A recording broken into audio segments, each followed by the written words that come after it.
Bonsoir, bienvenue à tous dans cette nouvelle édition de 7-8 le débat. Nous parlerons ce soir de la place du numérique à l'école.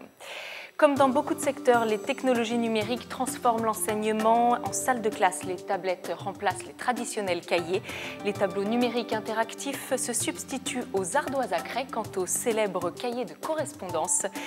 C'est maintenant une application que les parents peuvent consulter à la maison. Cette mutation en cours ne fait pourtant pas l'unanimité. Progrès pour les uns, le numérique ne doit pas, pour les autres, envahir l'univers de l'enfant. Avec nous pour en débattre, Jean-Michel Fourgousse, maire Les Républicains d'Elancourt, et Bertrand Mesure, secrétaire départemental du syndicat de professeurs SNU-IPP. Bonsoir, messieurs. Je me tourne d'abord vers vous, Jean-Michel Fourgousse. Votre ville est pionnière en matière de numérique à l'école. Vos collégiens apprennent sur des tablettes. Vous êtes aussi équipés de tableaux numériques et de robots. Et vous êtes vous-même l'auteur d'un rapport positif sur le numérique remis en 2010 à Luc Châtel, le ministre de l'Éducation de l'époque. Quels bénéfices le numérique apporte-t-il aux élèves ? Eh bien, d'abord, ça augmente leur créativité. Ça les rend plus autonomes. Donc ils apprennent à apprendre tout seuls. Et ça augmente surtout, et ça c'est très important, la confiance en soi. Voilà, donc rien que ces trois paramètres, et surtout, en fait, ça augmente le plaisir d'apprendre. Hein, plutôt que de gaver un enfant, c'est bien d'avoir des données, des connaissances à lui transmettre, mais il faut d'abord lui donner envie d'apprendre.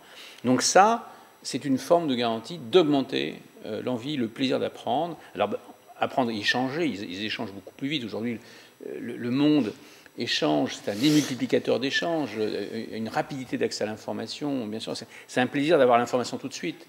Donc ça transforme complètement. Et en plus, ça développe un petit peu une sorte de culture des sens de l'ingénieur. Il est évident qu'ils ont un autre mode de raisonnement pour régler un problème. C'est un bilan que vous avez pu faire avec le recul que vous avez aujourd'hui par rapport aux élèves d'Elancourt. Oui, par rapport aux élèves d'Elancourt, mais d'autres communes aussi se sont lancées. C'est le cas à Bois-d'Arcy, c'est le cas à Maurepas, mais c'est le cas dans d'autres villes de France, hein, bien sûr. Il y a aussi une autre chose que j'ai oublié de vous dire qui est très importante, c'est que ça augmente le plaisir d'apprendre du prof. Alors quand vous augmentez le plaisir d'apprendre d'un élève et le plaisir d'apprendre d'un prof, je peux vous dire, vous pouvez rentrer chez vous. C'est l'équation voilà. Qui vous semble, le matin qui vous semble gagnante. Il n'y a pas de problème. Bertrand Mesure, cette mutation en cours laisse certains dubitatifs. Je parlerai de l'étude de l'OCDE qui a conclu quand même sur le fait que le numérique ne réduirait pas l'échec scolaire. Avez-vous des réserves au sein de votre syndicat ? Oui, alors il y a des réserves qui sont d'abord liées au développement de l'enfant, en particulier chez le très jeune enfant, pour que la maturation neurologique et que la construction des fonctions cognitives supérieures se fasse dans de bonnes conditions. Il est nécessaire que les enfants soient confrontés à leur environnement dans une démarche motrice. Et cette démarche motrice ne peut se faire au travers d'écrans. Donc il est absolument indispensable que jusqu'à 3 ans, c'est d'ailleurs les conclusions de Serge Tisseron qui a fait une étude et qui en a tiré de bonnes pratiques qui s'appelle 3-6-9-12, il est indispensable que les très jeunes enfants, autant que possible, puissent avoir des activités motrices et tout ce qui est écran doit être évité autant que possible. D'autre part, vous l'avez dit, l'OCDE met en garde les pays contre une surpratique de l'écran, puisque dans cette étude de l'OCDE, ce qui était pointé, c'est que paradoxalement, les élèves français qui ont peu de pratique de l'écran étaient bien meilleurs lecteurs sur écran que d'autres pays où les enfants, par contre, passaient énormément de temps sur leur tablette ou sur des écrans d'ordinateur. Je rajouterais que, par exemple, la Chine connaît une explosion exponentielle de la myopie, et c'est certainement dû aussi en partie, c'est l'une des pistes qui est explorée, au fait que les enfants sont confrontés trop tôt à des écrans et que le développement de l'œil ne peut pas se faire dans de bonnes conditions. Voilà, ça, ce sont des réserves très fortes. Maintenant, l'informatique, au sens large, les outils modernes de communication sont un incontournable dans les programmes scolaires et dans ce qu'un enfant doit apprendre quand il va à l'école. Mais au même titre, pour nous, c'est une amélioration de ce que pouvait être à une époque l'imprimante Freinet. C'est une opportunité de s'ouvrir sur le monde et d'avoir une bibliothèque absolument phénoménale qui s'enrichit de contenu vidéo, donc qui permet d'avoir une ouverture absolument extraordinaire. Vous évoquiez tout à l'heure les robots. Il faut savoir que les robots à l'école existent depuis 30 ans, puisque quand j'ai commencé ma carrière, on avait la possibilité de programmer des petites souris dans les classes de maternelle, d'ailleurs, où on commençait à travailler sous une forme de code qui d'ailleurs a relativement peu évolué et qui permettait, j'évoquais tout à l'heure la structuration des fonctions cognitives supérieures, qui permettait aux jeunes enfants d'essayer de penser leur activité au travers de procédures, d'algorithmes, etc. Mais c'était, je dirais, c'est un plus. Ça ne doit pas être le préalable à tout apprentissage. Et dernier point, si je peux me permettre, c'est que les études de l'OCDE, d'ailleurs le pointent également, et toutes les études scientifiques l'ont démontré, le numérique peut être un apport pour l'école dans la mesure où deux impondérables sont quand même à vérifier, c'est les moyens financiers mis à disposition de l'école, et deuxièmement, une formation de qualité qui permette de présenter des outils qui renvoient bien à ce que les enfants doivent apprendre à l'école. Très bien.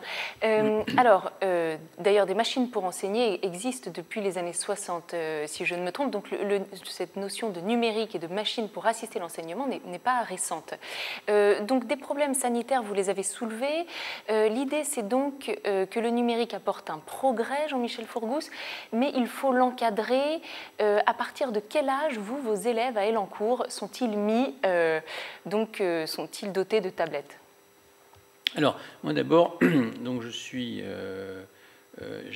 vécu les écrans très tôt. À l'école, je m'ennuyais, je me souviens, l'ennui à l'école, je l'ai connu. Je ne suis pas un très bon élève, mais j'étais plutôt fort en maths. Bon. Et j'ai arrêté mes études à 16 ans, contre l'avis de tout le monde, parce qu'il y avait IBM, une société assez brillante à l'époque, et j'avais un copain qui enseignait un peu avec l'ingénieur, et il m'a fait rentrer chez lui. Et j'étais fasciné. Et donc les écrans, j'en ai abusé, moi, très tôt. Bon.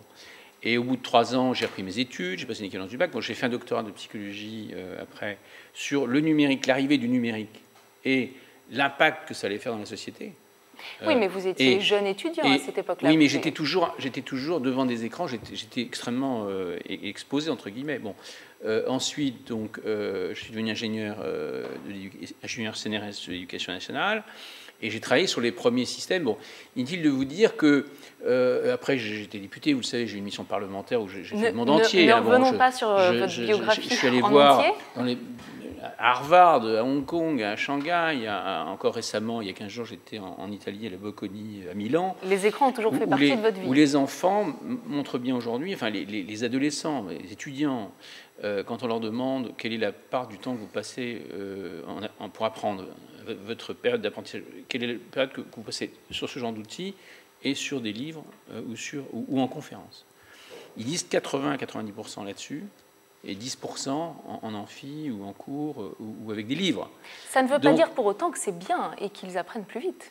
Enfin, c'est vrai à Harvard, c'est vrai à Hong Kong, dans des unités, dans des universités, etc. Bon, il est évident que la culture informatique ou numérique est très forte aujourd'hui dans les écoles qui ont les meilleurs résultats. Donc il faut être conscient, et en plus, en même temps, c'est un outil qui lutte contre les inégalités.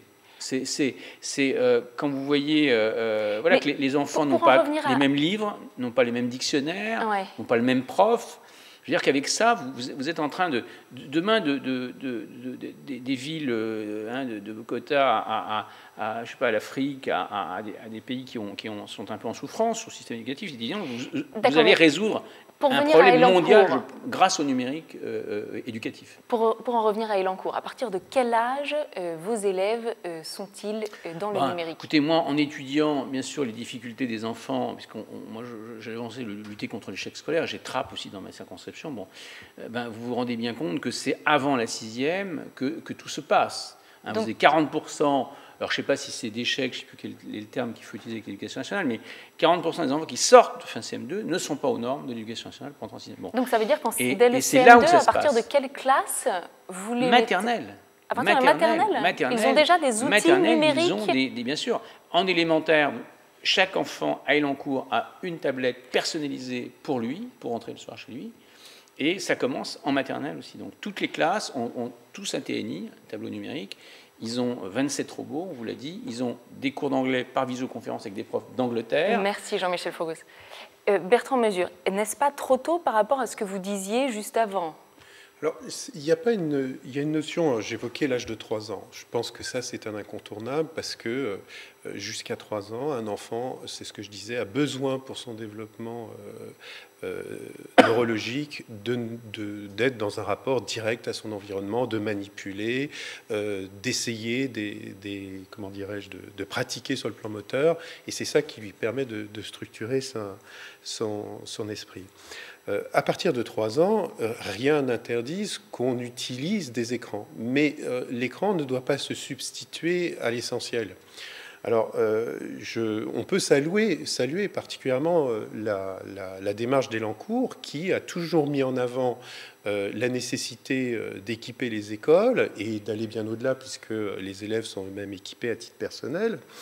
Mais ce sont des moyens énormes. Et très souvent, ce qui manque au quotidien dans les écoles maternelles, puisqu'on évoquait les plus jeunes, et parfois même dans les écoles élémentaires, c'est parfois des salles de motricité bien équipées, c'est des cours de récréation permettant à l'enfant de faire des expériences, c'est la possibilité de s'ouvrir sur son environnement, c'est-à-dire de pouvoir sortir à l'extérieur, et de compléter l'expérience qu'il peut avoir à l'école dans le cadre de la classe par une expérience d'aller au bord de la mer, d'aller en montagne, d'aller voir des animaux, d'aller à la campagne, etc. C'est indispensable. Et c'est indispensable parce que les enfants en ont besoin tout simplement pour grandir. Alors donc le numérique doit être complémentaire des méthodes d'apprentissage traditionnelles. Je crois que tout ça rentre dans des éléments complémentaires. À une époque, on pratiquait l'apprentissage dans les classes et il y avait très peu de livres. Quand le livre est arrivé, il est venu s'insérer tout naturellement dans ces zones d'apprentissage. Il n'y a aucune raison de se priver d'un outil qui est un outil d'ouverture extraordinaire sur l'extérieur et qui en plus, c'est ce que disait M. Fourgousse, offre des opportunités de développement et de manipulation que les outils qui existaient jusqu'à présent ne permettaient pas de faire. J'ajouterais quand même que... Il faut terminer malheureusement. Je vais juste un mot de conclusion pour chacun.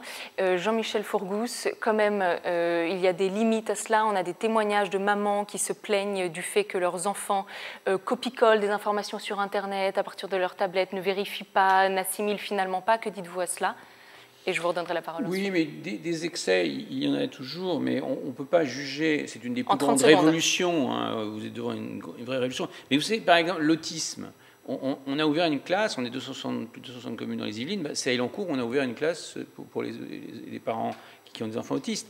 Bouge ta classe, on a une opération, on change même l'organisation de s'asseoir, la façon. Un mot n'est pas fait pour rester 6 heures, particulièrement devant une table. Donc on change.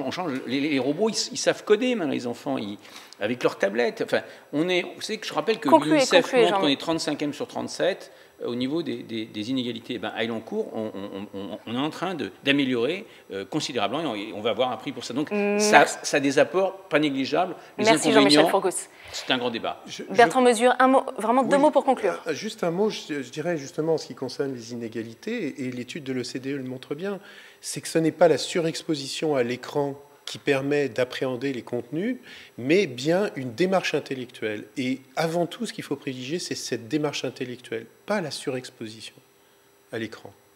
Merci, on s'arrêtera là ce soir. Merci à tous les deux. Pour ceux que le sujet intéresse, sachez qu'il y a un débat organisé sur la question à la librairie Le Pavé du Canal demain soir. Merci à vous, très bonne soirée.